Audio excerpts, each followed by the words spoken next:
le ZCL News. Nous serons ensemble jusqu'à 14 heures. Aujourd'hui, nous allons recevoir plusieurs invités, dont Madame Eliane Arnel-Cancel, qui est déjà avec nous. Elle va nous parler d'une pièce qui aura lieu bientôt, donc Les Cris de la mémoire. Bonjour. Oui, bonjour. On va revenir avec vous pour cette pièce. Ensuite, on recevra Marie-Lucienne Ratier, conseillère territoriale de Guyane en charge du numérique, ainsi que Cédric Pradel, directeur général de l'Agence caribéenne pour la cybersécurité. Il sera accompagné de Rodney Taylor, un secrétaire général de la Caribbean Telecommunication Union. Ils sont là pour parler d'une signature de partenariat en matière de cybersécurité. Ensuite, on recevra Nathalie Joseph, responsable du club de lecture et de la communication de l'association Céréales. Elle est là pour nous parler d'un événement autour de la poésie. Et on terminera avec Sylvie Edouard, donc coach consultante en éducation et en parentalité, spécialisée dans les TDAH. Donc, justement, il sera question d'une conférence qui aura lieu demain entre émotion et tempête. Voilà tout un programme sur lequel on pourra naviguer. Au niveau de l'actualité, il sera question de la finale du BMAO Talk. Le BMAO Talk, c'est un concours d'éloquence pour permettre justement aux Guadeloupéens de porter leur voix. On parlera aussi du lancement du brevet des collèges à Morne-à-l'Eau. Donc ça y est, le lancement pour ces jeunes collégiens a démarré. C'est le premier défi scolaire pour ces jeunes en termes de cycle scolaire. On parlera aussi de job dating, donc ça c'est sur le gosier, ainsi que de la 11e rencontre des acteurs guadeloupéens de l'addictologie. Donc un programme riche et dense comme d'habitude dans le ZCL. On va commencer par le lancement du BMAO Talk et cette finale qui a eu lieu permettant justement à différents protagonistes de travailler sur leur éloquence. Lancé par la municipalité, ce dispositif permet de valoriser l'art oratoire et encourage les jeunes à s'exprimer sur des sujets très variés qui sont force, humour et conviction avec différentes paroles. On va voir ce sujet de Charlie Dagonia. L'idée, c'est de pouvoir et de montrer qu'on sait s'exprimer, qu'on sait déjà écrire et ensuite qu'on sait s'exprimer. Donc les règles, c'est qu'il y a un thème imposé. On a choisi différents thèmes d'actualité. Je vais vous laisser découvrir lors du show. Et aussi un thème de leur choix. Donc ils vont pouvoir, pendant 5 minutes, laisser exprimer leurs émotions et l'idée, c'est de pouvoir conquérir le public. Alors il faut savoir que dans l'organisation, les jeunes ont commencé à s'entraîner il y a peut-être un peu moins d'un mois quand même, il faut le saluer. Et le travail qui est rendu, c'est quand même quelque chose d'exceptionnel. Ils s'entraînaient 2 fois par semaine. Donc ils ont 2 coachs, Eros et Joëlla. Et aujourd'hui, effectivement, c'est la grande finale. C'est une tâche qu'on a partagée avec Joëlla. Et ça consistait en fait à cadrer. C'est-à-dire que les jeunes, ils sont là. Ils ont le potentiel et nous, on leur permet juste de pouvoir le développer. C'est-à-dire qu'on est comme des catalyseurs, mais c'est-à-dire que leur talent ne vient pas de nous. Ils ont déjà ou ils n'ont pas leur talent et nous, on est là pour faire fructifier ce qu'ils ont. Bon, là, on est tombé sur un bon cru et les enfants sont vraiment talentueux, ils sont déterminés aussi. Ils ont un challenge à relever parce qu'en très peu de temps, ils doivent apprendre à écrire, avoir une technique d'écriture et ensuite apprendre les 2 textes pour pouvoir ce soir être en finale et sans tablette, sans support, quoi. Et je trouve ça vraiment remarquable de leur part. Aujourd'hui, c'est la fin de cette longue aventure qui a été un peu compliquée, puisque moi, je suis plutôt quelqu'un d'introverti et devoir parler devant un public, et vraiment, ça a été compliqué. Et au début, c'était juste des mots, mais vraiment, comme ils l'ont dit, c'était des mots familiers qu'on disait. Mais après qu'ils nous ont donné des conseils, on a pu nous améliorer. On a parlé avec beaucoup plus d'aisance. Et moi, j'ai perdu cette sorte de timidité que j'avais, qui m'a permis aujourd'hui de gagner. Quand tu emploies toutes ces techniques, tu as des jeunes qui ils arrivent, ils parlent peu, tu les entends à peine lorsqu'ils se présentent. Et puis quand tu entends ce qu'ils te font à 2 jours de la finale, ouais, c'est waouh. C'est-à-dire qu'ils arrivent à donner la chair de poule. C'est-à-dire que du petit timide, on arrive à quelqu'un qui est beaucoup moins réservé, qui s'exprime, qui s'affirme. Et ça, c'est important. Nous avons beaucoup souffert ces dernières années. Et j'espère qu'un jour, cette malédiction sera enfin levée. Comme le conte notre cruelle histoire, nous dansions, chantions, gambations sur la terre-mère. Quand soudain, bon, bon, bon, nous voilà arrachés, déracinés de notre terre tant aimée, et nous, déportés comme des marchandises. Voilà donc une jeunesse qui est prête à s'affirmer et à convaincre. Et on va parler justement de voix et de force de parole puissante et transformatrice avec Madame Eliane Arnel-Cancel qui est là pour nous parler des cris. C'est une belle transition trouvée de la colère, n'est-ce pas? De la mémoire. De la mémoire, pardon, de la mémoire. Donc, c'est une pièce de théâtre que vous proposez. Est-ce que vous pouvez nous parler justement de la création de cette pièce de théâtre? Alors, je dis bonjour aux téléspectateurs de ZCL. Tout part d'un constat. On ne connaît pas son histoire. Beaucoup de gens ne connaissent pas leur histoire, surtout les jeunes qui sont connectés à beaucoup d'autres choses et qui gagneraient à connaître leur propre histoire. Mais tout a été fait pour perdre la mémoire, enfin faire perdre la mémoire. On a organisé un système fondé sur l'idée que la meilleure manière de dominer les gens, c'est de leur faire oublier tout ce qu'ils peuvent avoir de racines, de passé, d'histoire, de culture, de langue et de religion. Et pourtant, face à ce sentiment de dépossession continuée, certains, soit ils préfèrent s'enfermer dans une sorte de sclérose, de névrose, et on peut comprendre, parce qu'ils méconnaissent leur histoire, et d'autres prônent carrément l'amnésie volontaire. C'est volontaire. Ah oui, c'est volontaire. Pourtant, ça a été longtemps tabou, il ne faut pas en parler. Et pourtant, d'autres parlent de leur histoire. Je veux pour preuve, vous savez, ce clash qu'il y a eu entre Claudicard et ce juif qui a osé dire que les Africains, nos ancêtres, n'ont jamais été déportés. Il n'y a pas eu de déportation. Or, pendant 4 siècles, plus de 12 millions d'Africains ont été arrachés à leur terre, à leur patrie, pour aller vers l'inconnu et sans retour. Et donc, cette pièce participe, on va dire, au devoir de réappropriation et de réparation aussi, en quelque sorte. Réparation, je n'aime pas employer ce terme. Moi, je préfère parler de justice et de réconciliation. Je dirais que nous avons une histoire commune, mais des mémoires différentes. Nous, les afrodescendants, nous avons une mémoire douloureuse. C'est une histoire traumatisante pour nous. Mais les descendants de colons aussi, ils ont une mémoire peut-être autre que la nôtre, mais nous avons une histoire commune. Donc, je peux dire, le droit à l'histoire devient fondateur, là. Et il est capital de faire face à son passé avec la résolution de le dépasser. Connaître son passé permet donc de dépasser les rancœurs, la violence et les haines qui suintent de cette blessure terrible qu'est la traite négrière. Et je prendrai une citation de Fanon, dont on a parlé dernièrement, il y avait le film. Il a dit « Je ne suis pas esclave de l'esclavage qui déshumanisa mes pères, c'est-à-dire mes ancêtres ». C'est une phrase vraiment forte. Vous avez aussi des textes de Gisèle Pineau qui ont enrichi votre pièce.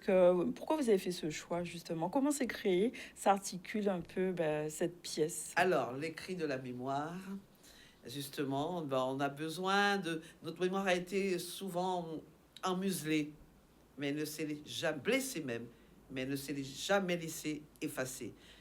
Notre histoire est hantée par tant de cris. Cris des Africains arrachés à leur patrie. Cris des captifs enfermés dans les cales de bateaux. Cris des âmes enchaînées dans les cales, oui, dans les barracons aussi, Ouida, Gorée. Cris des êtres qui subissaient des tortures et des sévices sous les plantations. Il y a eu des tortures, il y a des choses... le code noir, par exemple. On en parlait dernièrement, disant qu'il n'a jamais été aboli. Pourtant, c'est un code qui régissait la vie des esclaves sur la plantation. Un code qui réduisait l'esclave à un objet, à un meuble. Nous sommes des afro-descendants. Et ça, il ne faut pas l'oublier. Donc, notre mémoire est saturée de tant d'injustices, d'abominations. Elle ne peut que laisser échapper des cris emprisonnés depuis des siècles. sans haine, sans colère. Mais ces cris ont besoin de sortir pour la plupart des gens. Parce que quand on connaît son histoire, on peut se dépasser, se construire et surtout interagir avec les autres. Surtout nous, nous sommes afro-descendants, mais nous avons dans notre société qui est plurielle, nous avons des descendants de colons. Et nous avons besoin de créer justement Une ce union. lien. Bien sûr, nous avons une histoire commune, même si les mémoires sont différentes. Nous avons besoin d'aller vers un vivre ensemble, la justice, tout de même, et la D'accord. réconciliation. Et donc cette pièce, en fait, c'est quoi? C'est une fresque historique? C'est comment elle s'articule vraiment? Est-ce que c'est des récits, des textes que vous comment on dit, pas déployés, mais Oui, alors. comment je ça va se reviendrai passer? Pour ça, c'est une création collective, c'est Mhm. une fresque historique, c'est une pièce qui mêle évidemment jeu de comédien, mais aussi une partie documentaire, parce que nous avons très peu d'images de notre passé. Oui, Très c'était peu pas d'images. à l'époque Ben oui. oui. Donc c'est plutôt le dessin qui la même reproduit. chose. Donc que il y a toute maintenant. cette partie, puisque c'est l'histoire, elle est authentique. Moi je change rien. Il y a justement des témoignages de personnes qui ont été esclaves.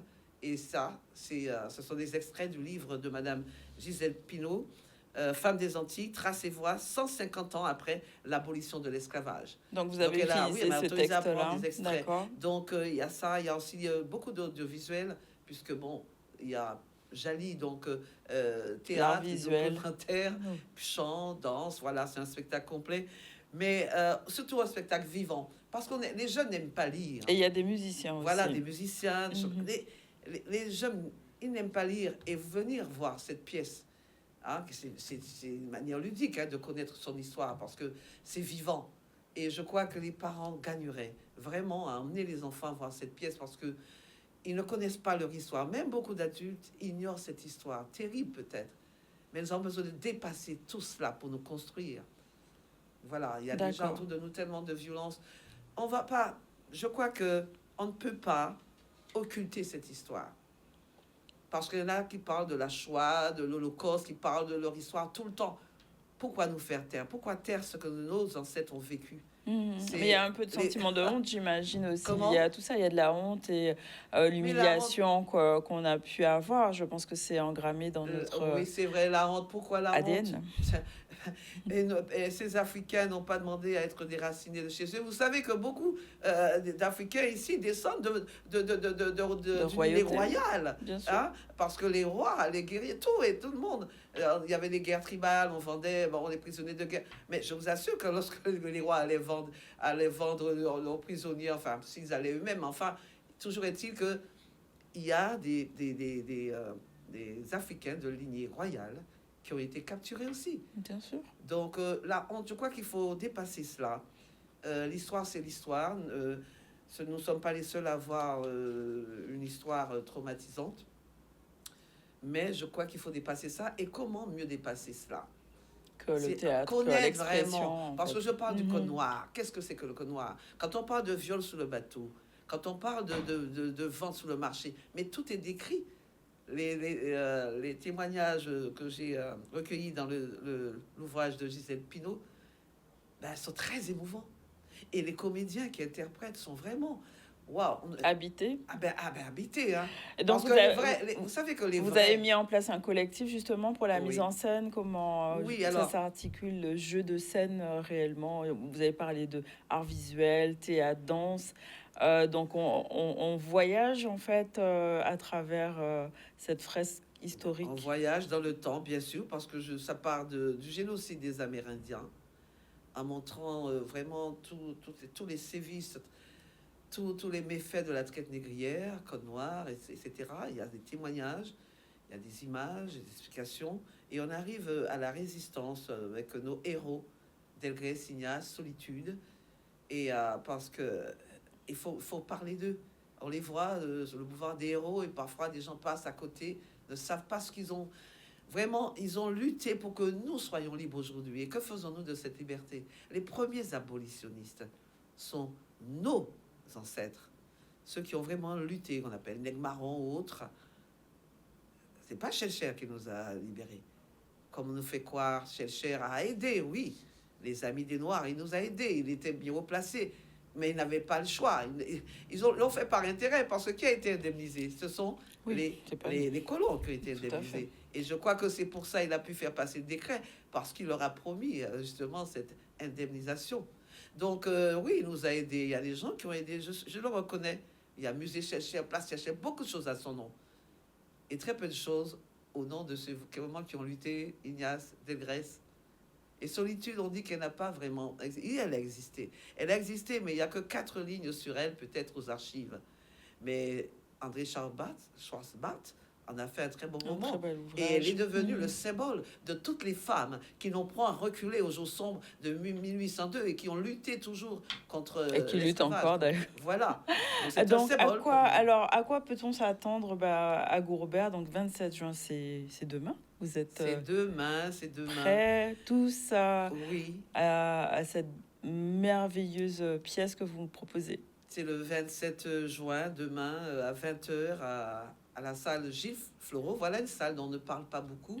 Et je Qui est une l'ai très belle visitée. salle. C'est une belle salle, mais il ne s'y passe pas beaucoup de choses. J'invite les artistes à y aller. Donc, il faut dire que cette pièce est une commande du maire, Claude Edmond. Donc, c'est une fresque historique. On sait que la région de Basse-Terre a été le théâtre vraiment de l'histoire, de notre histoire, avec le sacrifice de Delgrès, etc.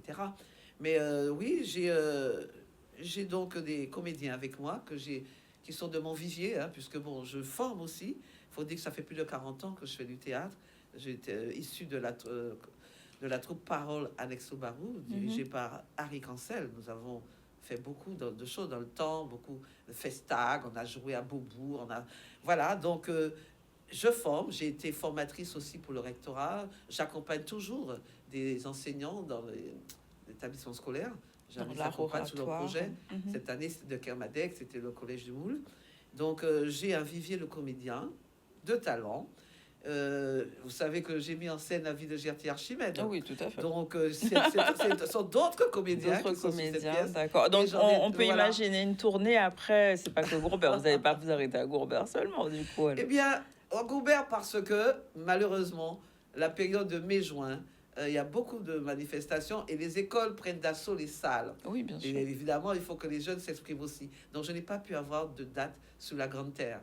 Donc, j'ai cette date. Alors, je répète que donc, dans la salle, à la salle Gilles Floreau, à Gourbert, demain, 27 juin, Quelle à heure? 20h. À 20h. Donc, il y aura lieu cette fresque historique. C'est bon de connaître son histoire pour mieux interagir avec les autres et surtout aller vers ce désir de vivre ensemble, de paix, de justice, de réconciliation. Super. Voilà, donc, merci beaucoup. Non, en non, tout c'est cas. pas fini pour leur dire que On va- les billets sont accessibles Où il ça? suffit de cliquer sur allmall.com D'accord. et vous pouvez réserver vos tickets qui ne... Il en c'est reste un prix quelques-uns. 15 euros seulement. Oui, parce que moi, je mets un prix modique parce que tous les gens doivent pouvoir venir au théâtre et connaître leur histoire. Donc, Vous voulez laisser un numéro mon de téléphone objectif. éventuellement pour les gens qui voudraient. Alors, je dis aussi qu'il y aura des billets, quelques tickets sur place, le jour même, hein, le matin même. Il y aura donc quelques billets sur place. Mais toujours bien d'acheter son ticket à l'avance. Toujours mieux parce que la salle n'a une jauge que de 180 personnes. Et c'est toute la population de Gourbert. Oui, donc ça va être saturé. J'invite donc la population de Gourbert. Votre mère a commandé cette pièce pour vous. Et puis pour les gens de la région, Basse-Terre, Saint-Claude, Capesterre, Trois-Rivières. et de la Guadeloupe entière. Parce que j'ai des amis qui font le déplacement de Pointe-à-Pitre, d'Abib, de Sainte-Anne, pour venir voir cette pièce. Et qui est une première, voilà, c'est la première Donc fois qu'on la joue. rendez-vous demain 20h, Voilà. salle Gilles Floreau à Gourbert pour une pièce vraiment qui va permettre de révéler les silences, on va dire, et donner la voix. Voilà. Réveiller les mémoires, Les mémoires cris et la de la voix. mémoire, Les mémoire cris blessée, de la mémoire. emmuselée, qui a besoin Merci de crier beaucoup, Madame sa Eliane souffrance. Cancel-Arnel. Merci. On va faire notre première pause publicitaire et on revient tout à l'heure pour la suite des invités. Il sera question de cybersécurité, justement, de la signature d'un partenariat. À tout à l'heure. Oui.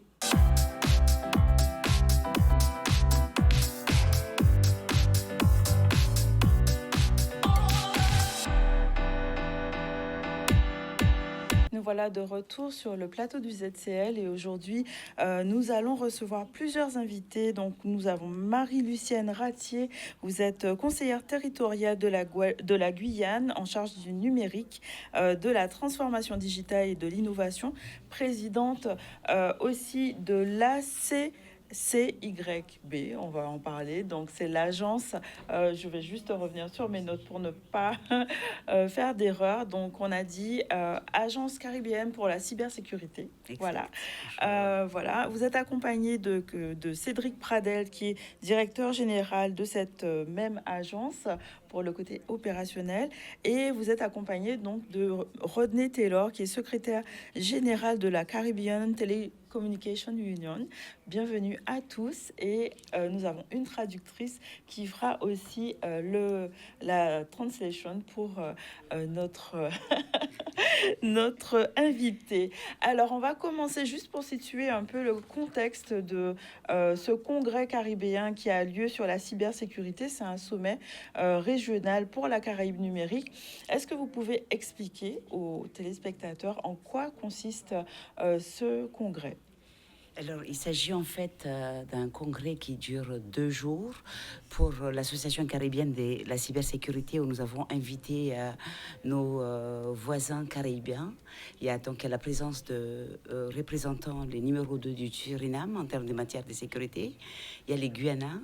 Il y a également le vice-président qui est pour la région de France, donc M. Ventadour, qui est en charge d'outre-mer. Il y a également les membres fondateurs de la CIB, Saint-Barthélemy, Saint-Martin, la Guyane et puis la Guadeloupe. Voilà. D'accord. Donc c'est un congrès de 2 jours qui consiste à la fois en fait à expliquer ce que nous faisons et c'est quoi la cybersécurité, parce que Est-ce ça qu'on réunit peut tout le commencer monde. pour définir pour tout le monde, pour que ça soit clair, qu'est-ce que c'est la cybersécurité et pourquoi c'est important pour la Caraïbe d'harmoniser les stratégies et la vision? Déjà, la stratégie en fait de la CIB vise à 5 choses. C'est de protéger les populations et les infrastructures critiques. Vous le savez pertinemment qu'il y a eu quand même une attaque à la région de Guadeloupe il y a quelques années ou quelques mois, si je ne me trompe pas. Et puis renforcer également l'autonomie numérique des États membres, notamment ceux qui sont membres fondateurs, mais pas que. C'est pour cette raison que nous avons invité aujourd'hui nos voisins caribéens, à laquelle nous allons échanger tout à l'heure par le biais de ces contrats MOU qui va nous lire, et aussi de créer un espace de cybersécurité régionale cohérent et solidaire et résilient. Donc je pense que en ce qui concerne tout ce qui est aspect technique, il y a mon directeur général qui est ici présent, qui va pouvoir vous dire un peu plus davantage. D'accord. Sur l'aspect donc opérationnel, comment cette communauté, on va dire caribéenne de la cybersécurité, comment ça va s'articuler et comment ça représente quoi exactement et concrètement pour que les gens puissent comprendre? L'objectif est simple de cette communauté, c'est de pouvoir échanger, de pouvoir partager pour anticiper. Comme nous avons en fait des informations en avance lorsqu'il doit y avoir un cyclone par exemple, donc on a besoin d'échanger avec d'autres, et bien en fait au niveau de cybersécurité c'est exactement la même chose. On a besoin de pouvoir échanger avec les territoires qui sont à côté de nous pour pouvoir anticiper la menace. Anticiper quel type de menaces on peut avoir? Donc, vous avez parlé de la région, mais est-ce qu'il y a plusieurs types de menaces Je vais prendre un exemple sans citer la victime. Il y a 2 ans, il y a eu des suites très importantes. Il y a eu des vagues en fait d'attaques contre les opérateurs télécoms. Et on a retrouvé quand je parle de nos territoires, je vise aucun territoire, c'est nos territoires au sens territoire français d'Amérique. Et on s'est retrouvé avec des particuliers qui n'avaient plus d'accès à Internet. Vous aviez des TPE qui n'avaient plus accès à leur terminal de paiement. Donc là, on parle au niveau économique. Oui, donc on parle vraiment de quelque chose de concret là. Ouais. On n'est pas en train de présenter des grands concepts, on parle vraiment de choses de très concret. D'accord, donc ça permet vraiment de vulgariser un peu la cybersécurité aussi pour les gens, parce qu'on a l'impression que c'est un sujet qui est plus d'experts, avec vraiment des connaissances techniques qui sont pointues. C'est ce que vous dites, c'est que la cybersécurité, ça touche tout le monde. Oui, tout à fait. Même d'ailleurs pour l'illustrer, nous travaillons par exemple avec la CCI sur un sujet qui concerne les très petites entreprises. où on a eu des victimes qui ont perdu jusqu'à 150 000 euros. Je pense que c'est quand même Énorme, important, c'est surtout quand pour une très même petite. énorme. Je pense quasiment pour toutes les entreprises, c'est important. Et là, on avance avec eux pour pouvoir créer des ateliers, pour leur dire attention, typiquement, il faut avoir un mail professionnel, il faut avoir un mail Gmail. Donc on est vraiment dans le concret, dans l'opérationnel. C'est pas juste la sensibilisation. Comme j'aime à le dire, sensibiliser c'est bien, agir c'est mieux. D'accord, donc on est vraiment dans l'action Oui. sur ce congrès. Et donc vous êtes avec Monsieur Rodney Taylor, qui est secrétaire général de la Caribbean Telecommunication Union, donc CTU.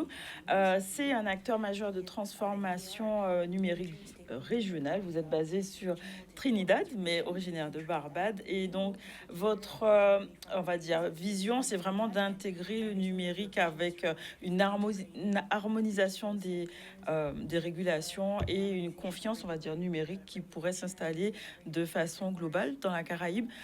Quels sont les défis majeurs qu'on peut avoir, que vous pouvez noter justement en matière de sécurité, mais pour l'ensemble de vos membres de la CTU? Oui. Thank you very much. It's a pleasure to be here. Beautiful I'm Guadeloupe. glad to meet you. Merci, c'est vraiment un plaisir d'être ici avec vous en Guadeloupe. This CTU has 20 member states at the moment, and of course we would love for French Guyana and the other French territories to join us. Effectivement, la CTU compte 20 États membres actuellement et nous serions ravis de compter la Guyane française et d'autres territoires français parmi nos membres. We promote cooperation, collaboration amongst these member states in digital technology. And cybersecurity is one area, one aspect. It is very important that we have strong cybersecurity agencies. We have the capacity to respond if there's a cyber threat or incident. Donc effectivement, nous travaillons principalement à œuvrer pour la coopération et la collaboration entre les États membres, notamment à tout ce qui touche les systèmes de technologie numérique ou de l'information. Donc bien entendu, la cybersécurité fait partie de ces principaux axes de travail où nous cherchons à ce que chaque agent soit doté des bons outils et des capacités de réponse aux incidents notamment et de traitement ou d'anticipation également face aux cybermenaces. En quoi justement cette harmonisation, vous n'aviez peut-être pas fini, mais elle est capitale pour la Caraïbe?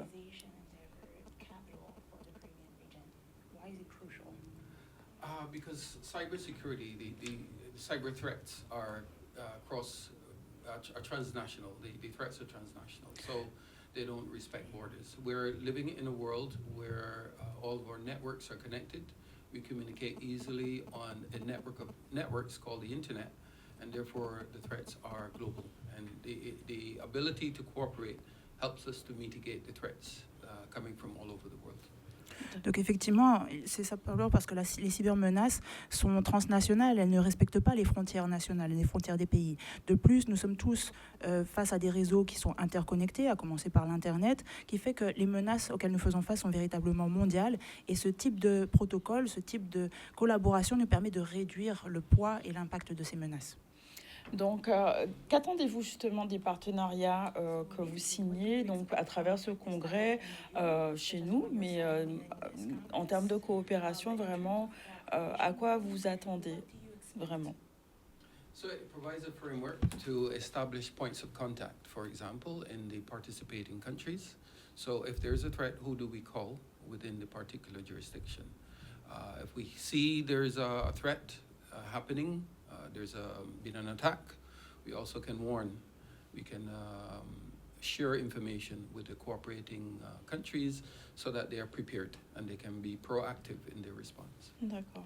Donc effectivement, le but de ce type de protocole d'entente, c'est de pouvoir établir un cadre de travail et notamment un cadre de travail qui permet d'identifier des points de contact. C'est-à-dire que chaque pays partenaire bénéficie de points de contact qui déterminent quelque part la juridiction et l'ampleur de leur champ d'action. C'est-à-dire face à un incident, qui va-t-on appeler en fonction du pays où va se produire l'incident. Cela peut également permettre de mettre un cadre de travail en place pour émettre des alertes précoces ou également partager des informations qui permettront au pays d'être plus résilient et plus réactif, voire proactif face à menaces. Donc ça permet aussi d'être plus compétitif et d'agir de façon sécurisée, c'est ça? Absolutely, because if there is no trust by citizens and by customers that my information is secure, then there will be a reluctance to uptake digital services. So the more we can secure personal information, then we get a better development in the digital field. Donc ça va aussi dans le sens de la coopération caribéenne. Effectivement, absolument. Sans confiance dans le numérique, sans confiance au fait qu'une information va être sécurisée à l'endroit du citoyen, on va avoir du mal et on va se trouver face aux réticences en fait de nos concitoyens concernant les mises à jour nécessaires de nos systèmes. Donc plus on va travailler sur la cybersécurité, mieux on va pouvoir développer le secteur du numérique. Oui. Which goes in the sense of more cooperation, right? Absolutely, yes. Mais concrètement, alors, dans l'opérationnel, comment ça va fonctionner pour mettre en place cette connexion entre les territoires caribéens? Et de quoi on parle? On parle de partage d'informations. Savoir, par exemple, que c'est comme pour un virus en médecine, savoir qu'il y a un virus qui se propage dans la zone Caraïbe, eh bien, au niveau du numérique, c'est exactement la même chose. Donc, au lieu de... on peut prendre l'exemple aussi bien qu'un virus, qu'avec un tsunami, on a besoin de prévenir ceux qui sont à côté. Parce que si celui qui est à côté commence à mettre une barrière, ça va permettre de pouvoir, petit à petit, pouvoir réduire le risque, pour pouvoir maîtriser en fait ce risque-là. Ça, c'est un premier aspect. Le deuxième aspect, c'est également le fait de pouvoir mutualiser pour certains, parce qu'il est très compliqué d'avoir des ressources, que ce soit des ressources humaines, des ressources techniques. Pour certains territoires, tout le monde n'a pas développé ou n'a pas forcément des fois les moyens de développer toutes les ressources comme ce que Trinidad a pu faire, ce que la Barbade a pu faire, Suriname, Guyana, mais il y en a plein d'autres en fait. Et l'idée potentiellement, c'est également de pouvoir les soutenir, pouvoir travailler ensemble là-dessus. Et ça peut même aller jusqu'au fait de pouvoir les aider à faire un point de situation de leur maturité cyber, à quel point ils sont exposés ou pas. Donc là, ça parle de renforcement, de plateformes, de moyens en commun, de vraiment un travail ça veut pur dire, de coopération. En fait. Ça veut dire, pour être très concret, bien le mois prochain, on va commencer à travailler avec un gouvernement de la zone et on va faire un point de situation de sa vulnérabilité au niveau cyber. D'accord. Alors, du coup, vous êtes sur 2 jours de séminaire, congrès. Là, vous avez signé déjà aujourd'hui, c'est ça, ce matin, un accord de partenariat. Qu'est-ce qui est prévu? Alors, comment s'est passée déjà cette signature? Qu'est-ce que ça engendre déjà concrètement à moyen, court terme? Et c'est quoi la suite? Alors, ces contrats, en fait, ce qu'on appelle un MOU, c'est un document officiel et formel qui est signé entre deux parties, mais pour exprimer leur intention de coopérer. Voilà. Et sur un projet. Et les projets en question, c'est la cybersécurité. Donc, ce matin, on a signé avec la CTU, donc l'Association caribéenne de la cybersécurité a signé avec la CTU ce partenariat des MOU, en présence également des Guyana et du Suriname. Et comme vous le savez pertinemment aujourd'hui, que par rapport à l'élection qui se passe aujourd'hui au Suriname, on a quelques difficultés aujourd'hui à pouvoir signer immédiatement. Mais la présence en fait de son numéro 2 ici en Guadeloupe prouve de cette volonté de vouloir continuer. Voilà. Donc ce document des partenariats que nous avons signé aujourd'hui va nous permettre de travailler, on va dire de manière officielle en termes de cybersécurité avec la CTU. Voilà. D'accord. Et donc, à partir de cette signature, du coup, vous mettez en place, j'imagine, il y a comme un plan d'action sur plusieurs périodes. Et vous allez sûrement en parler donc sur différents topics. Je vois qu'il y a un programme très dense. Vous continuez encore cet après-midi en termes de défis, de construction de la confiance numérique, des compétences justement en matière de cette confiance, comment les acteurs de demain pourront agir. Est-ce que c'est vraiment spécifique du coup pour des experts, ce congrès, ou bien on peut, en tant que personne lambda, rentrer, prendre des informations, être un peu sensibilisé? Je pense que tout le monde peut venir. Oui. Et comme ce que disait tout à l'heure à la fois M. Rodney Taylor et Cédric Pradel, c'est que la cybersécurité, c'est une affaire de tous aujourd'hui. Je ne sais pas si vous voyez en ligne, des fois, on peut, on va dire, falsifier, pas c'est ça, hein, falsifier nos données. Et ça peut concerner aussi bien vous et moi. Et c'est comme les cybermalveillances. Quand il y a des fois vous recevez des liens qui vous demandent en fait de payer quelque chose en ligne et qui vous font peur. Et à partir du moment où vous prenez peur et que vous les payez et que tout de suite après on peut vous attaquer aussi via votre carte bancaire. Donc c'est vrai qu'il y a un aspect technique, certes, mais aussi c'est un aspect en fait, on va dire collégial et formation qui permet en fait à l'ensemble de la population, que ce soit jeune ou moins jeune, de comprendre. Voilà. Justement, pour la jeunesse, est-ce que qui est très connecté, ultra Tout à connecté, est-ce qu'on peut leur donner justement à travers ce type d'événement, j'imagine qu'il y en a d'autres, là on est sur quelque chose de bien spécifique, mais d'avoir des bons réflexes concernant la cybersécurité? Je pense que Cédric va le compléter, mais il faut savoir qu'aujourd'hui, l'Association caribéenne de la cybersécurité a accepté 3 stagiaires, donc jeunes, justement pour les sensibiliser, pour leur permettre à eux également en fait de pouvoir informer leurs copains, leurs familles, leurs frères et sœurs. Je laisserai à Cédric en fait quel type de formation aujourd'hui la CIB fait auprès de ces jeunesses et pourquoi c'est important d'avoir des jeunes avec nous. Justement, l'un des sujets qu'il y a cet après-midi, c'est l'adéquation entre la formation et l'emploi. Est-ce que les formations qui sont proposées correspondent à ce que les acteurs privés et publics recherchent comme ressources? Et pour commencer, on va un petit peu faire, d'ailleurs avec l'idée de Madame Ratier, de la présidente, il va y avoir un jeune homme de 16 ans, je crois, qui va témoigner. Quel témoignage? Tout simplement, il va expliquer pourquoi il a voulu faire un stage en cybersécurité. D'accord. Et sur cette base-là, on va discuter de quelles sont les formations. Et quand vous avez votre formation, vous allez travailler où? Qu'est-ce que vous allez faire? Et un autre point également, pour répondre à votre question, est-ce que ça concerne tout le monde? Il va y avoir un point important sur la réglementation. La réglementation est de plus en plus forte. Et il faut savoir que chaque personne, la réglementation est de son côté. Je crois qu'avec dans d'autres émissions, j'ai pris des exemples où la réglementation a pu aider des personnes qui achetaient un meuble chez un marchand. La réglementation a pu aider des personnes qui étaient en cas de divorce, pour prendre l'exemple. Donc ça peut vraiment très loin. Donc ça pour dire que ce n'est pas qu'une question d'experts. Demain matin, nous aurons une partie un peu plus technique. On va parler de cyberattaque, on va parler de quelque chose d'un peu plus champagne, on va dire, qui fait un peu plus rêver. Mais là, cet après-midi, c'est vraiment quelque chose qui concerne tout le monde. D'accord.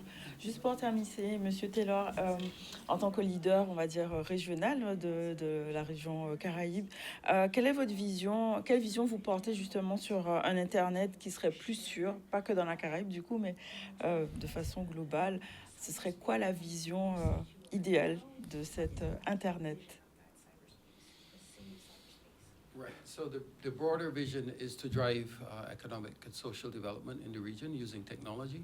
And it's very important, therefore, that our citizens trust governments and private sector for services like banking, for public health. As we interact, we need to ensure that our networks are secure, and that promotes trust and it promotes the uptake of digital services.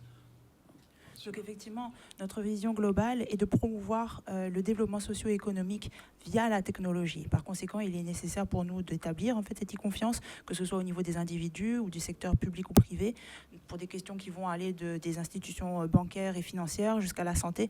Il est essentiel pour nous de pouvoir sécuriser ces espaces et ces transactions. So I always say we live in the most beautiful part of the world, in the Caribbean. Donc je dis toujours que nous vivons en fait dans la plus belle région du monde, la Caraïbe. And therefore, we need to ensure that our services, and particularly digital services, are the best in the world. Par conséquent, nous devons nous assurer que nos services, et tout particulièrement nos services numériques, soient les meilleurs du monde. And they're secure, and that our young people believe they can stay here, they can thrive and develop and become the best that they can be. Que cet espace soit sécurisé et qu'il permette à notre jeunesse également de se projeter dans notre région et de voir qu'ils peuvent pleinement s'épanouir tout en restant dans la Caraïbe. Merci beaucoup. Alors, je vois que la Caraïbe s'organise vraiment en termes de souveraineté numérique, on va dire ça comme ça, vers plus de coopération et on monte en compétences. Donc, merci pour ce congrès et pour la suite que vous pourrez donner à toutes ces affaires. On restera au courant avec Monsieur Pradel de toutes ces avancées technologiques en matière de cybersécurité partagée. Du coup, merci beaucoup. On va faire un petit retour sur l'actualité, donc parler de job dating qui s'est déroulé sur la commune du Gosier, une manière de mettre en relation les acteurs et les demandeurs d'emploi. C'est un reportage de Maxime Morel. Les jeunes, effectivement, sont venus très nombreux. On s'y attendait vraiment pas. Mais on est heureux de les accueillir aujourd'hui. Donc, je crois qu'on bat le record là aujourd'hui. On vous dira peut-être après combien on en a reçu, mais je pense qu'on a dépassé la centaine de jeunes là, largement. Moi-même, je suis autant de jeunes Gosier. Je demande là ça et franchement, ça va faire un plaisir. Naturellement, j'attends un petit travail pour les vacances, pour l'été, de l'expérience si possible. Donc j'ai déjà travaillé dans ma vie, mais si je peux rajouter une nouvelle corde à mon arc, ce serait superbe. C'est pour ça que je m'intéresse à tous les stands présents. Franchement, je trouve ça top. Franchement, la ville en a besoin, les jeunes en ont besoin. Il y a des gens du Gosier, mais également des gens d'ailleurs. Et franchement, je trouve ça super. On profite pour les rencontrer, pour essayer de trouver la perle rare et également faire en sorte qu'on éveille une petite vocation. Anit Simon aussi, il y avait des amis, des fois nous pas parler, nous pas discuter et nous savons c'est l'on pas écouter yo de l'idée qu'a venu. Et du coup, nous décider de bon, en nous tenter les coups de pays comme ça. Alors du coup, là, pas imaginer qu'il y a été un franc succès comme ça. C'est très important de donner la chance aux jeunes. Pourquoi ? Parce que il faut bien qu'ils aient un début d'expérience. Et allez, on l'a tous fait, hein, un petit job pendant les vacances, ça fait toujours du bien au portefeuille. On va lancer en roche pour les autres communes, si on peut faire, parce que ni ça qui ne peut pas aussi. Mais pour ça qui peut faire, si on peut faire comme ça, au moins, ça peut occuper les jeunes en nous durant les vacances, et ça peut bien. Qu'on donne cette possibilité aux jeunes d'avoir du travail pendant les vacances, je trouve ça vraiment unique et superbe, franchement. Nous voilà de retour sur le plateau. On va avoir par téléphone Monsieur Jean-Jacob Bicep si la communication est en cours. Allô? Oups, ok. Est-ce que vous m'entendez? Ça ne passe pas. Allô, allô? Alors, Monsieur Bicep, bonjour. Est-ce que vous m'entendez? Non? Ah, super. Je vous entends maintenant. Je n'entendais pas. Donc, oui, vous m'entendez? Allô? La communication est compliquée. Allô? Petit problème technique.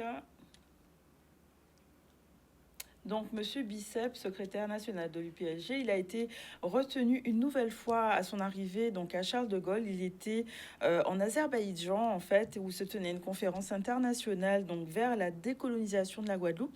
Une interpellation qui suscite encore des interrogations. Et justement, c'était dans ce cadre-là qu'on voulait l'avoir au téléphone, mais je ne suis pas sûre que ça passe très bien au niveau de la technique. On va essayer peut-être dans 5 minutes. Non, ça passe pas. On va faire la publicitaire. On revient tout à l'heure. Peut-être qu'avec un peu plus de chance, on pourra avoir cette communication. Donc, on lance la pub et on revient tout de suite.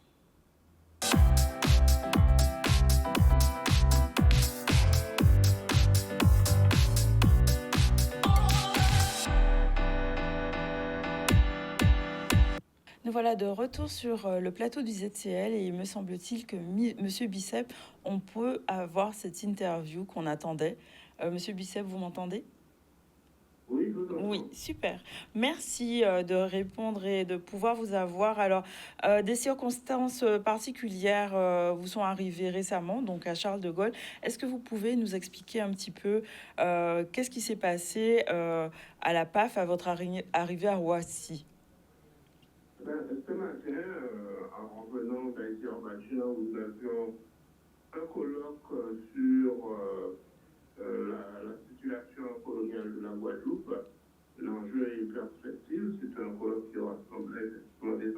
organisations politiques patriotiques, mais des universitaires, la société civile et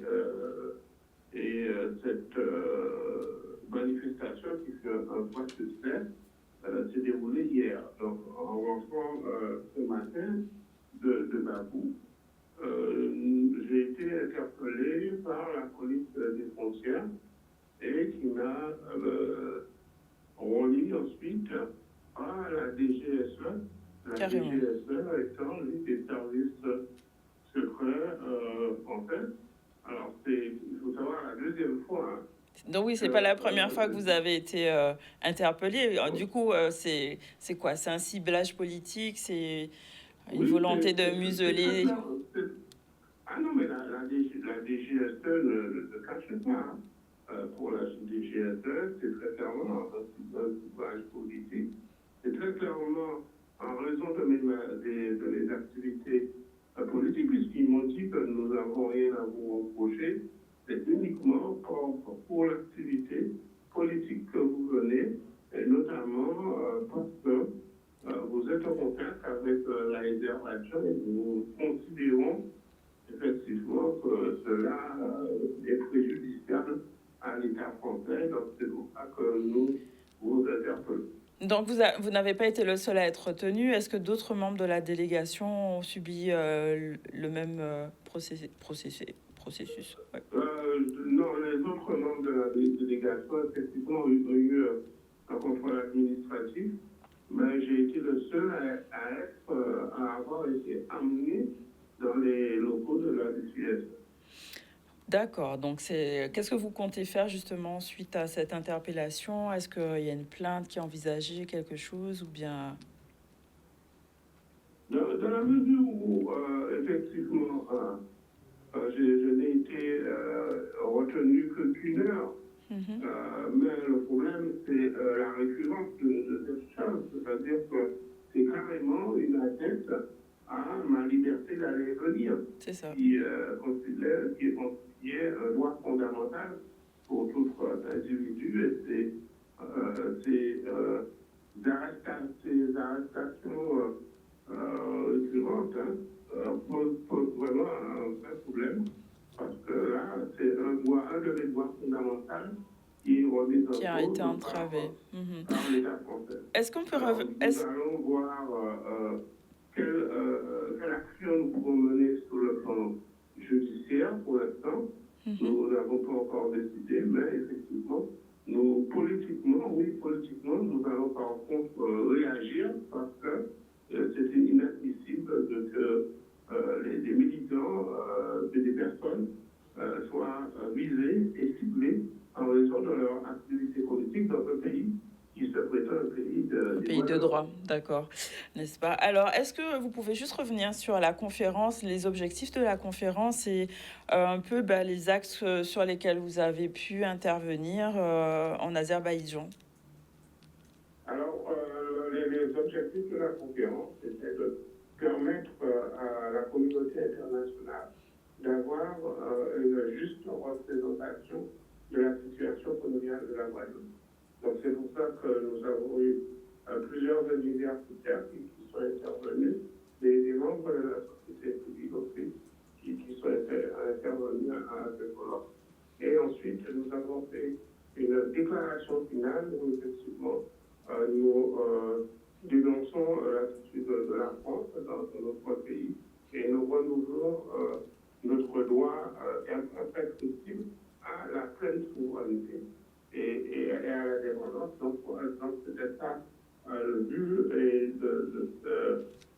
de ce colloque. Et ensuite, nous avons fait une magnifique soirée où un groupe culturel qui est venu de la Guadeloupe, qui s'appelle La Couvre-Andra, a pu évoluer dans le théâtre national de Bakou, devant près de 3000 personnes. C'est bien. Donc, il y a eu un échange. C'était pour nous aussi une manière de promouvoir la culture guadeloupéenne. Est-ce que vous avez senti qu'il y avait un soutien international justement à la cause guadeloupéenne? Et je sais que vous n'êtes pas venu qu'avec des universitaires, mais il y avait différentes organisations. Est-ce que ça va dans le sens d'une coopération réelle guadeloupéenne? Oui, bien entendu, les organisations qui se sont déplacées avec nous sont les organisations qui sont membres du Front international de décolonisation, de la section guadeloupéenne du Front international de décolonisation, et les 5 parties qui composent cette section guadeloupéenne du Front international de décolonisation renforcent leur coopération afin de créer une synergie en Guadeloupe même pour aller vers la paix de souveraineté. Ok, très bien. Mais en tout cas, merci de votre partage et on voit encore qu'il y a des choses à faire et qu'on est quand même sous surveillance, hein, quelque part. Enfin, pas que quelque part d'ailleurs. Oui, tout à fait. Oui, sous surveillance. D'accord. Merci, Monsieur Bicep. De rien, au revoir. À bientôt, au revoir. On va revenir sur le plateau. On parlait de poésie, de choses un peu plus légères quand même. Avec Madame Nathalie Joseph. Donc, vous êtes responsable du club de lecture et de communication de l'association Céréales. Oui, c'est cela. Et donc, vous avez un événement à venir. Est-ce que déjà vous pouvez nous parler de cette association, sur quelle commune elle est, quelles sont un peu les missions de cette association? Oui, bonjour les téléspectateurs. Alors, l'association Céréales, donc, c'est le cercle de recherche, cercle d'études, de recherche et d'animation de la commune du Lamentin. Donc, c'est une association qui a été créée en 1989 et donc elle propose des activités sportives, notamment, donc le dimanche avec des marches, des randonnées donc sur toute l'île, hein, qui permettent de découvrir toute l'île. Et puis, il y a aussi un volet culturel avec un club de lecture. Et là, donc, l'événement de ce vendredi 27 juin, c'est un événement qui vient clôturer notre saison de club de lecture, puisque ce club donc, commence son activité au mois d'octobre et propose chaque mois des rencontres littéraires autour d'ouvrages divers et variés. Donc cette année, c'était les éditions Nègre Marron qui étaient mises à l'honneur. Et puis donc pour la prochaine saison, donc nous aurons un autre programme à proposer. D'accord, donc chaque mois un livre, donc Oui. Vous vous réunissez autour de ce livre pour discuter? C'est cela, donc on se réunit autour du livre, donc autour des thématiques diverses qui sont proposées. Donc là, cette année, nous avons pu recevoir tous les auteurs. Après, donc ce ne sera pas forcément toujours possible, mais l'idée, c'est de se rencontrer dans un, pour un moment convivial autour de la lecture. Comment, du coup, ça va s'organiser cet événement, donc Poésité? C'est ça. TI. Alors, c'est un jeu de mots, Oui. une contraction entre la poésie et donc les TPI, puisque c'est un moment convivial, un espace d'expression que l'on propose, hein, donc aux poètes, aux amateurs de beaux mots. Nous avons de très belles plumes ici en Guadeloupe. Donc l'idée, c'est de leur offrir un espace pour qu'ils puissent exprimer leur talent. Et cette soirée, donc, qui aura lieu au local de l'association Céréales au Lamentin, donc au bourg du Lamentin, en face de la pharmacie. Donc c'est une soirée qui commence à partir de 20h et donc nous aurons plusieurs poètes, donc des poètes amateurs, des poètes qui ont déjà été publiés et qui viendront donc faire des déclamations, des joutes oratoires. Donc voilà, autour d'un dîner et de TPI. D'accord, Voilà, donc le TPI est mis à l'honneur et en même temps les livres et les auteurs seront mis en avant. Il y aura des textes lus. Comment ça va s'articuler en fait? C'est cela. Donc en fait, donc les auteurs vont proposer donc une sélection de textes. Et puis, si dans l'assistance nous avons des amateurs, donc ils pourront aussi faire leur déclamation. Nous faire bénéficier, profiter de leur talent. C'est à la mode, enfin à la mode entre guillemets, je veux dire, on a parlé de Bemao justement, talk, c'était l'art oratoire, de porter le savoir. On sent qu'il y a un vrai besoin d'expression actuellement. On va en parler justement avec Madame Edouard tout à l'heure. C'est un autre type d'expression, mais c'est toujours la même chose. Oui, c'est vrai. Donc, entre comment on appelle ça, le slam, les slammeurs, les concours d'éloquence. Donc, la poésie, c'est un peu différent puisque donc c'est un exercice littéraire. Mais l'idée, c'est de proposer donc des activités un peu différentes, quelque chose qui sort de ce qu'on a l'habitude de voir. Et puis, on sait que nous avons des amateurs et surtout des belles plumes, des personnes qui méritent d'être connues pour leur talent. Alors, du coup, est-ce que c'est la première édition ou bien? Non, ce n'est pas la première édition. Alors, c'est vrai que l'année dernière, donc, on n'avait pas pu la mettre en place. Après, donc, elle a déjà été proposée donc, à plusieurs reprises. Bon, je ne pourrais pas vous resituer dans le temps.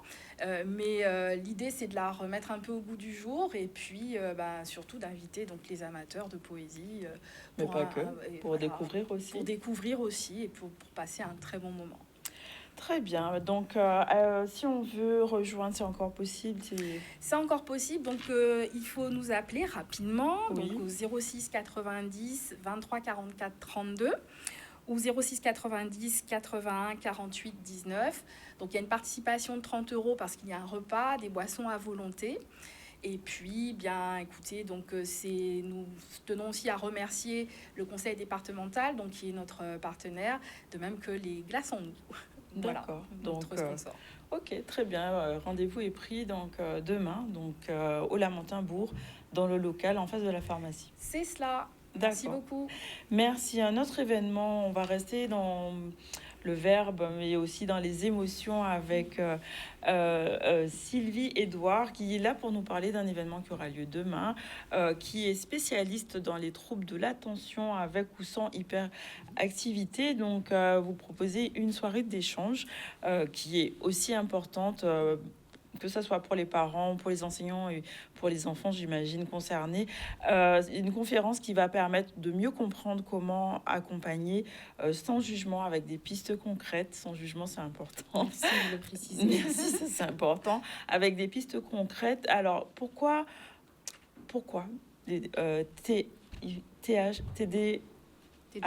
Oui. Ouais. Pourquoi TDAH? Pourquoi le terme TDAH? Oui. D'accord. Alors, le TDAH, c'est le trouble déficit de l'attention avec ou sans hyperactivité. Alors, en fait, c'est un trouble qui existe depuis des millénaires. Sauf que donc, il est au goût du jour depuis peu. Et c'est maintenant qu'on commence véritablement à diagnostiquer les enfants sur ce trouble qu'on assimilait souvent à de la mauvaise éducation. Oui, souvent. Est-ce que c'est des enfants hyperactifs? C'est ça? Alors, c'est ce qu'on vulgarise en tant qu'enfant hyperactif, mais bien entendu, ce n'est pas que ça. Voilà, puisque comme je vous dis, c'est vraiment un trouble déficit donc de l'attention avec hyperactivité. Et ça s'inscrit autour de plusieurs volets, comme déjà l'inattention, donc le problème d'attention que l'enfant peut avoir vis-à-vis des diverses tâches qu'il a à accomplir. Ça se caractérise beaucoup plus à l'école, en fait, puisqu'on demande d'avoir une attention diverses, donc sur des tâches à réaliser à l'école. Vous avez aussi donc l'hyperactivité. Donc l'hyperactivité qui peut être motrice ou qui peut être donc cérébrale. Et pour finir, donc l'impulsivité. Donc il peut y avoir plusieurs critères. Donc l'enfant peut être plus à vocation hyperactivité, impulsivité, ou plus donc en inattention. Donc moi, en fait, je m'intéresse plus particulièrement au TDAH, donc avec hyperactivité, et aussi au TOP, qui est le trouble de l'opposition avec provocation. Oui, en voilà un nouveau. D'accord, je ne connaissais pas. Trouble Trouble de l'opposition avec provocation. D'accord. Voilà, donc ça aussi pareil. C'est juste qu'on met des mots en fait sur des choses qui existent, c'est ça? C'est ça, exactement. Aujourd'hui, on a des diagnostics, on a un DSM-5 qui nous permet de vérifier quels sont les critères qui sont liés donc à ces troubles, et à ce moment-là, pouvoir émettre donc un diagnostic permet de mieux accompagner l'enfant à travers ce qu'il vit au quotidien, et bien évidemment donc les parents. D'accord. Donc là, il va s'agir de parler un peu plus sur les émotions, puisque l'émotionnel, c'est quelque chose qui est peu abordé, comme si, pourtant on est des êtres émotionnels purs, mais comme s'il fallait pas avoir d'émotions, il fallait pas être en colère, il fallait pas se fâcher, il fallait être un peu neutre, un peu comme linéaire, un peu comme des robots. C'est ça. Donc, c'est de ça dont il va s'agir sur cette soirée. Est-ce que c'est une façon de déculpabiliser aussi que ce soit les parents, enseignants et tout le monde qui gravite autour de cet enfant, qui a besoin un peu plus d'attention, du coup, en fait. Oui, aussi, parce que, en fait, c'est comme vous disiez, bien souvent, on n'est pas accueilli dans nos émotions depuis l'enfance, d'ailleurs. Puisque, en général, quand on pleure, on dit non, non, mais tais-toi, t'inquiète pas, ça va aller. Quand on a peur, n'aie pas peur. Surtout. Quand on pleure, mais Ne non, pleure pas. voilà, ne pleure pas. Surtout les garçons. Donc, oui, surtout les garçons. Donc, les garçons entendent souvent un homme, ça ne pleure pas, et ça reste fier Fort et et doux. fier. Voilà. N'est-ce pas? Donc, non. Ça va on une a belle besoin. suite avec Karine, du coup. On va enchaîner. Ah, ben voilà. Tout à fait. Tu disais tout à l'heure, il n'y a pas de hasard. Oui, il n'y a pas de hasard. Mhm. Et là, en fait, c'est vraiment l'élément qui est le plus percutant pour le parent et pour l'enseignant plus particulièrement, parce que il a donc le parent a à gérer donc les troubles du comportement, mais aussi et surtout une émotion qui est exacerbée. L'enfant qui est porteur d'un TDAH a des émotions, comme tous les êtres vivants de cette planète, mais aussi a des émotions qui sont exacerbées. Il va les exprimer de façon beaucoup plus forte et avec une intensité donc plus exacerbée, et aussi avec une durée qui est plus longue. D'accord. Donc là, on va pouvoir repartir concrètement avec des outils. Oui. À la suite de cette manifestation. Est-ce qu'on peut expliquer un peu comment ça va se dérouler? Oui. Alors, déjà, je vais un peu expliquer ce que c'est que le TDAH, puisque parfois, on a soit pas véritablement de diagnostic, mais aussi on peut avoir des suspicions ou voilà, un diagnostic ferme et posé. Et je vais aussi expliquer ce que c'est que l'émotion. Parce que l'émotion n'est pas un caprice, hein. Ce n'est tout simplement qu'une expression qui est tout à fait naturelle et légitime et qui a pour vocation de transmettre un message. Donc on va rappeler donc cet état de fait. Et puis donc je vais également recevoir deux invités que j'ai vraiment à cœur de pouvoir présenter, puisque là aujourd'hui je peux le dire. Oui. Il s'agit de Isis Costa, qui est neuropraticienne et qui va aussi donc nous parler des émotions et des outils qu'on peut utiliser pour apprendre à gérer. Alors, je n'aime pas ce terme de gestion des émotions, puisqu'on n'arrive pas à gérer les émotions. Rien du tout. On apprend tout simplement à les accueillir. Voilà. Et également, donc, Audrey Geta. Audrey Geta, qui est donc coach en neuro-émotionnel. D'accord. Voilà. Donc, ces deux invités qui vont aussi donc transmettre des outils différents. Et moi aussi, ça me permettra de pouvoir parler du programme Barclay que je réagence un petit peu en programme PEPS, puisque le programme PEPS permet d'accompagner les parents avec des enfants qui sont porteurs de TDAH vers un mieux-être, vers une sérénité, vers une meilleure compréhension et bien évidemment vers des stratégies qui permettent d'accompagner l'enfant. Donc, alors, du coup, c'est un événement spécial adulte, on ne vient pas avec les enfants? Alors, c'est un événement spécial adulte.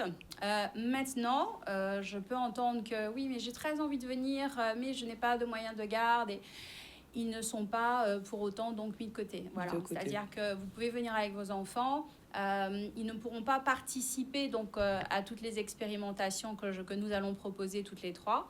Mais pour autant, ils pourront écouter. Et ça, c'est important, puisque ça leur permettra aussi de comprendre qu'ils ne sont pas exclus, ils sont différents, qu'ils certes, sont pas incompris comme aussi. Tous les enfants, mais ça leur permettra aussi de mieux comprendre donc, ce qui se passe pour eux. Bon, super. En tout cas, j'espère que vous avez pris note. Alors, la petite affiche, on peut la remettre. C'est à Jarry. C'est à partir de... Alors, c'est le vendredi, donc à partir de 19h, à Plaisir sans ivresse. Vous pouvez prendre vos billets sur WizEvent, donc TDAH et émotions.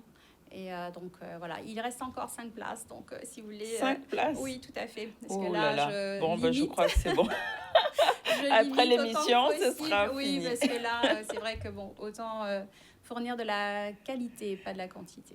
Ça, c'est important. Bon, merci beaucoup d'être venu. Merci et on va beaucoup, rester Iman. dans cette petite lignée, justement, et comprendre peut-être l'origine de tous nos problèmes émotionnels. Et si on était traumatisé sans le savoir, n'est-ce pas? Karine va commencer sa nouvelle rubrique chronique, donc Clé de psy. On lance le générique et on jump into the subject.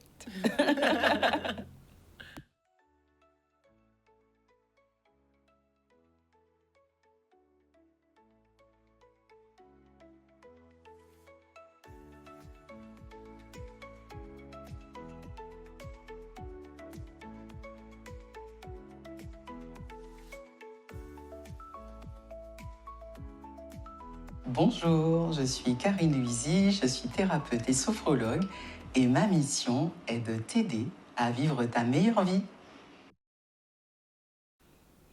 Alors, est-ce qu'on est tous traumatisés? La question qui tue. Peut-être qu'on ne le sait pas et que ça nous concerne tous. Est-ce que tu peux nous donner justement des clés pour Oui, mais comprendre? effectivement, le monde émotionnel nous concerne tous. Et qui dit monde émotionnel dit effectivement des blessures qui peuvent arriver. Si on fait une analogie, par exemple, avec le corps physique, on peut se blesser. Avec les émotions, on se blesse, mais de façon plus discrète, plus invisible. Et c'est ce qu'on appelle en fait un traumatisme. Alors un traumatisme n'est pas forcément quelque chose de très dramatique, genre un accident, un deuil, quelque chose en fait du type cataclysme. Ça peut être des choses très discrètes et c'est là où je rejoins en fait l'intervention de tout à l'heure, c'est-à-dire que ça peut être aussi dans des reproches qui sont formulés, ça peut être dans des comparaisons qu'on fait quelquefois entre enfants et ça laisse des traces. Ça laisse des traces en fait. On l'emmagasine. C'est pas tant la réalité en fait de ce qui s'est passé, c'est surtout le vécu émotionnel. Comment en fait la personne l'a compris, comment elle l'a gardé en fait dans sa mémoire émotionnelle. Et après, du coup, qu'est-ce qu'elle va pouvoir en faire à un moment donné. Donc, ça revient en quelque sorte à l'âge adulte. Ça peut ressurgir un petit peu de façon déguisée des fois aussi. Tout à fait, ça revient de manière déguisée. Ça revient surtout de manière inopinée, disproportionnée en fait. On peut réagir par exemple un petit peu brusquement, juste parce que quelqu'un nous a fait une remarque, sans que cela ait un lien finalement avec l'événement du jour, mais parce que ça nous réveille quelque chose en fait qui s'est passé auparavant. Donc ça peut être pour des parents, en ce moment c'est la période des examens, on peut mettre la pression par exemple à son enfant d'aujourd'hui, alors que on est en train de reproduire en fait une pression qu'on a subie avant et qu'on sait pas trop en fait comment la gérer. Et du coup, il y a comme ça des événements. En fait, voilà, il y a des petits événements de vie qui vont venir comme ça réactiver des souvenirs en fait qu'on a emmagasinés comme étant des blessures. Ça peut être une grossesse qui va ramener une femme en fait à un vécu plus avant. Et du coup, comment on fait pour savoir qu'on est concerné par ça? Est-ce que ça demande quand même d'avoir un regard sur soi? Ça demande d'avoir un regard sur soi ou simplement d'être observateur. Généralement, les autres, en fait, vous disent bien, là, franchement, tu exagères, là, c'est pas normal. Voilà, on peut avoir des choses comme ça. Et puis, la meilleure des boussoles, ça reste toujours les émotions. Si on se sent embarqué dans quelque chose qu'on ne comprend pas, où on perd un peu, on a l'impression de perdre un peu la lucidité, de perdre pied. Donc on peut se poser la question, effectivement, est-ce qu'il y a par exemple un souvenir qu'on essaye de mettre sous le tapis, qui nous fait mal, revient dans des rêves, voilà. Et puis s'interroger, moi je dis souvent quand on est dans une forme de répétition d'échecs, souvent c'est des indices sur quelque chose en fait qu'on n'a finalement pas digéré quand on était enfant et qui vient un peu nous capter dans le moment actuel. Donc c'est schéma répétitif, s'observer et d'écouter un peu l'environnement qui nous fait des signaux d'alerte. S'observer effectivement et se poser, s'interroger en fait quand on se sent blessé. Voilà, quand on se sent blessé par quelque chose et que finalement on se rend compte que ça n'a rien à voir en fait avec l'histoire qui se présente à nous. Voilà, on peut être extrêmement triste pour un truc finalement qui est banal et qui finalement est arrivé à quelqu'un d'autre. Voilà, donc s'interroger en fait quand les choses semblent nous échapper en fait. D'accord. Et qu'est-ce qu'on peut faire du coup? Première étape. Donc on a observé qu'il y a un problème. On a observé qu'il y a un problème. Déjà, c'est quelque part valider que, ok, voilà, c'est un problème, je vais chercher une solution, mais ok, je vais pas faire comme quand j'étais plus petit et que j'avais pas les moyens en fait de m'en occuper. Je vais le faire. On va prendre le temps, peut-être avec quelqu'un ou pas, mais on va prendre le temps justement de se poser sur la chose et de voir s'il y a une solution qui peut être mise en place. Ça peut être une modification de comportement, juste réfléchir en fait à comment on fait les choses, pourquoi on fait les choses.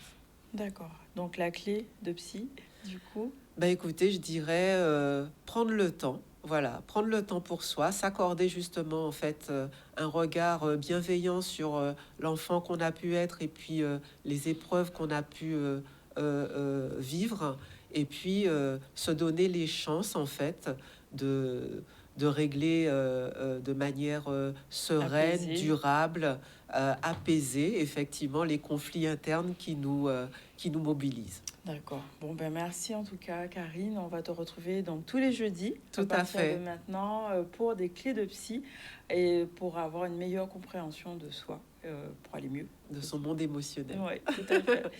Merci beaucoup. On va conclure notre émission aujourd'hui. On a vu donc avec Eliane Arnel-Cancel, il était question des cris de la mémoire.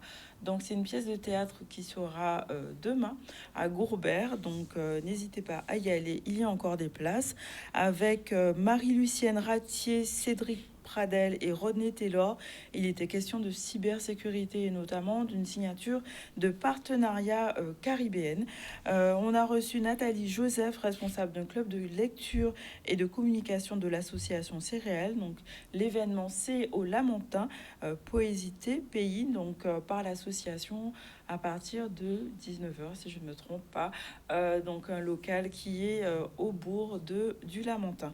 On a vu avec Sylvie Edouard, donc coach consultante en éducation en parentalité, la conférence TDAH et émotions. Donc ça c'est sur Jarry demain. Il reste 5 places, peut-être moins maintenant.